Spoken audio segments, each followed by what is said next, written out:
What's up, YouTube? This is Too Raw for TV. So, on my platform, during the Trump administration, I was one of his biggest critics. I did not think that Donald Trump was qualified to be president of the United States. I did not think that he had the temperament, the moral fiber,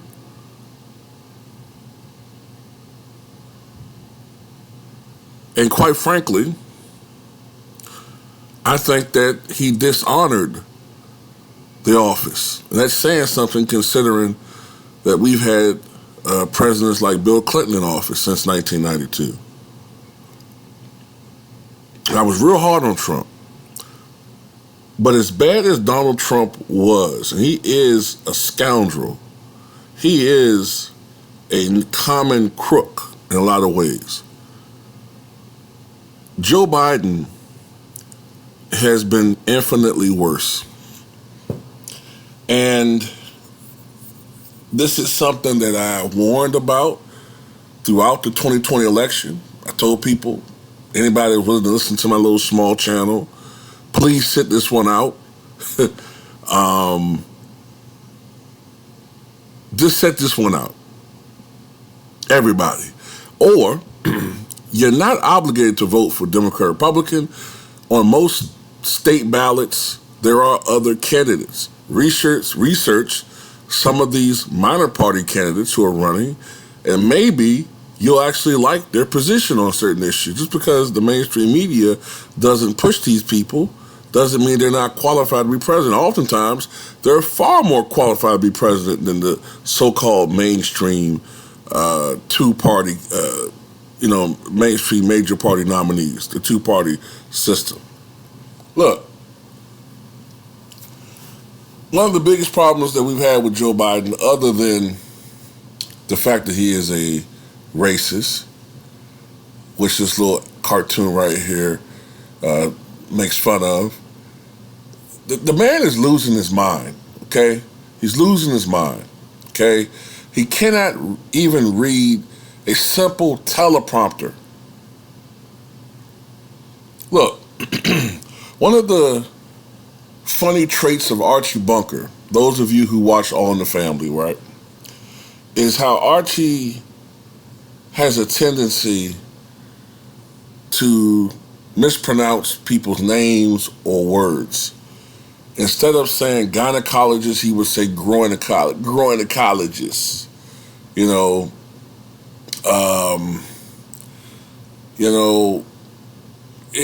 Trying to think of some other words that he would mangle. He just had a tendency to mangle a lot of fucking words, He would call President Richard M. Nixon Richard E. Nixon, shit like that. He just had a tendency to mispronounce every fucking thing. But Joe Biden recently, oh boy, even people who are high-level administration officials cannot hide their frustrations with Biden. In a recent trip, I think he's still over there, the guy fist bumped the Saudi royal. Fist bumped him. Remember, back when Obama was running for president, during a campaign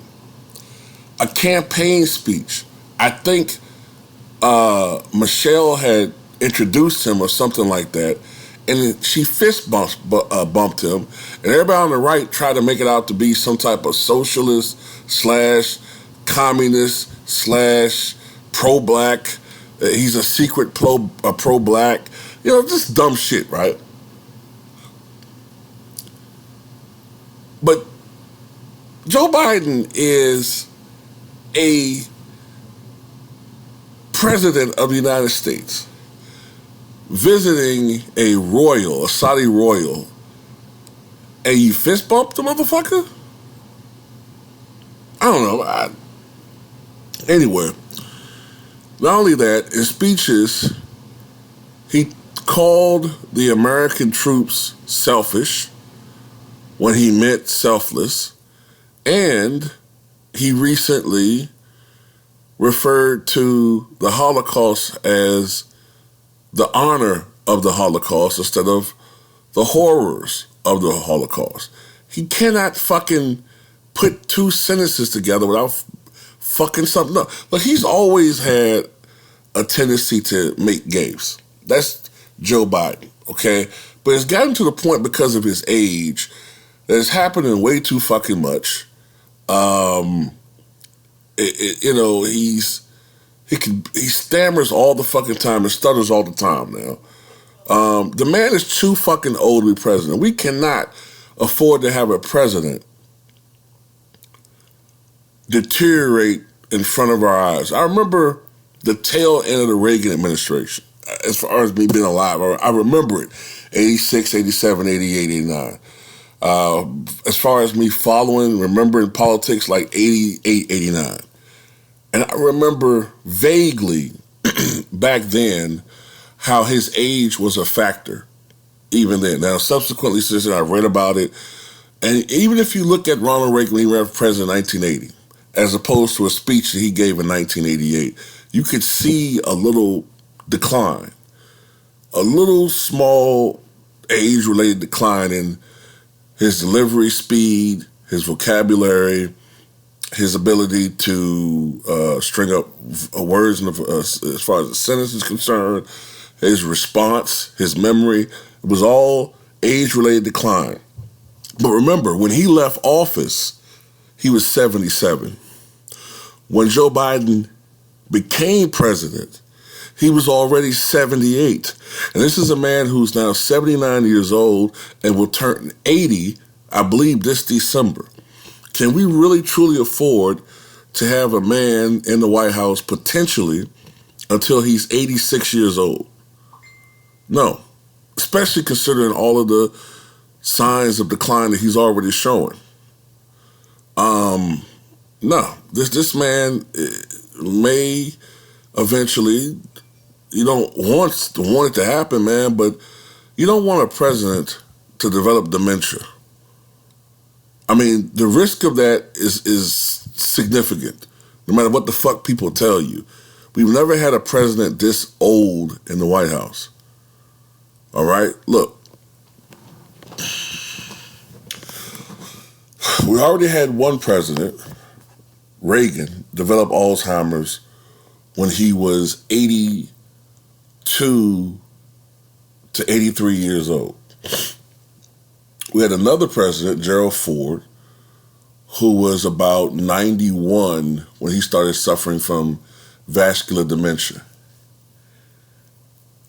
We've had other presidents who, before Alzheimer's was diagnosed, probably had it in their last few years when they were in their 70s and 80s.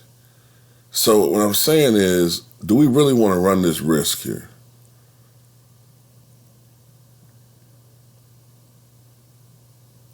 For the sake of the country, Joe Biden needs to step down. At the very least, not run again. And I'm being serious. I'm not even trying to be funny. I'm not trying to, prove some point about how I was right and all that.